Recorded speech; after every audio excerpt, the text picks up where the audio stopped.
This is డిఎల్ఎన్ Sastry. న్యాయవాద కుటుంబాలకు, లాయర్ల కుటుంబాలకు హృదయపూర్వక నమస్కారము. ఈ సందర్భంగా చెప్పేది ఏమంటే, నిన్న అనంతపూర్లో జరిగినటువంటి ఒక దుర్ఘటన, దానిపైన చర్చించే సమయం, సందర్భం ఆసన్నమైంది. ఈ విషయం చెప్పేది ఏమంటే, ఈరోజు ఏదైతే police station 3 town police station అనంతపూర్లో జరిగిందో, దాని మీద పూర్తి స్థాయిలో చర్చ జరగాల్సింది. అది వాస్తవం, యథార్థము.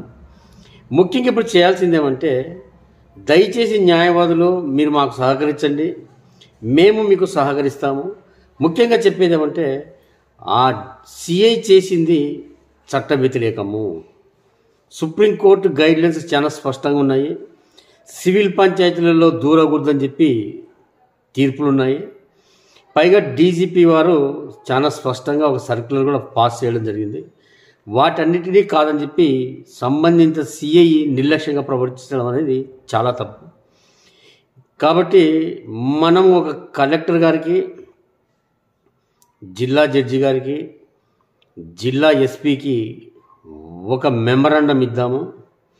అయ్యా, మా సమక్షంలో మా న్యాయవాదిని పిలిచారు, మీ పోలీస్ స్టేషన్ పరిధిలో చనిపోయారు కాబట్టి మేము విచారణ నిమిత్తం సంప్రదించాము. ఎక్కడ మాకు సరైన స్పందన, సమాధానం లేదు కాబట్టి ఆ సంబంధించిన సిఐ గారిని, అధికారిని మేము అరెస్ట్ చేస్తాము. బిఎన్ఎస్ఎస్ 40, సిఆర్పిసి 43 ప్రకారంగా, ఐపీసీ 166, బిఎన్ఎస్ 198 ప్రకారంగా మేము అరెస్ట్ చేస్తాము. సో చట్ట వ్యతిరేకంగా, చట్ట నిబంధనలకు వ్యతిరేకంగా ప్రవర్తించాడు కాబట్టి మేము అతని కస్టడీలోకి తీసుకొని కోర్టులో హాజరుపరుస్తాము. సో అతను అటెంప్ట్ మర్డర్ చేశాడు కాబట్టి అది ఏ విధమైన జరిగిందని చెప్పి విచారణ బయటకు వస్తుంది. కాబట్టి గౌరవ న్యాయవాదులు మీరు సహకరించండి. మా సంస్థ మేము ముందరికి వచ్చి పోరాడతాము, ప్రశ్నిస్తాము. మీరు మాకు సహకరించండి, మేము మీకు సహకరిస్తాము.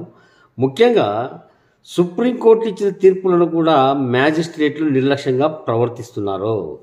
ఈరోజు జరుగుతున్న కోర్టులో జరుగుతున్న ప్రతి ఒక్క వ్యవహారము అది చట్ట వ్యతిరేకంగా జరుగుతున్న విషయము ప్రపంచానికి తెలుసు. కానీ ఎవరు మాట్లాడలేని పరిస్థితి ఉంది. కాబట్టి మాట్లాడే పరిస్థితి వచ్చింది, సమయం వచ్చింది, సందర్భం వచ్చింది. ప్రతి ఒక్కరికి బాధ్యత ఉంది.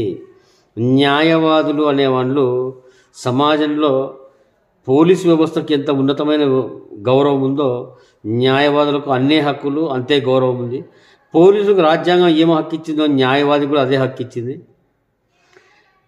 జిల్లా జడ్జీలకు, మ్యాజిస్ట్రేట్లకు రాజ్యాంగం ఎంత హక్కు, ఎంత గౌరవం ఇచ్చిందో న్యాయవాదులకు కూడా అంతే గౌరవం, అదే హోదా ఉంది.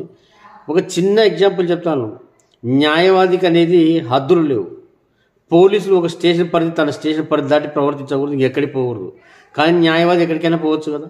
మ్యాజిస్ట్రేట్లు కానీ, జిల్లా జడ్జిలు కానీ వాళ్ళ పరిధికి నిర్దిష్టమైన పరిధి దాటితే వాళ్ళు జోక్యం చేసుకోరు, మా పరిధి కాదంటారు.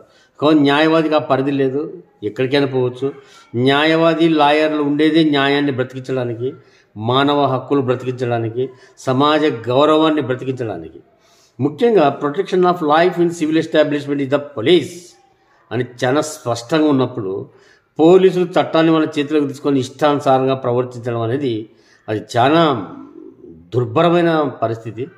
వీళ్ళకి ఎన్నిసార్లు చెప్పినా వాళ్ళకు ఒకటే పద్ధతే, ఏదన్నా వస్తే మాకు రాజకీయ నాయకులు అండున్నారు, రాజకీయ నాయకులు కాపాడతారు, అదే ధోరణిలో ఉన్నారు. ఏమి చేసినా మమ్మల్ని అడగరన్న ఒక నిర్లక్ష్యంతో అహంకారపూరితంగా ప్రవర్తిస్తున్నారు. దీనికి బ్రేక్ కావాలి. ఈ యొక్క నిర్లక్ష్యాలకు అడ్డుకట్ట వేయాలి. ప్రతి ఒక్కరు చట్ట పరిధిలోకి రావాలి. ముఖ్యంగా చట్టము అందరూ సమానమే అన్న విషయం ఈ దెబ్బతో బహిర్గతం కావాలి. కాబట్టి అందరూ సహకరిస్తారని చెప్పి ఆశిస్తూ ఉన్నాము. సో నోటీస్ ఇద్దాము.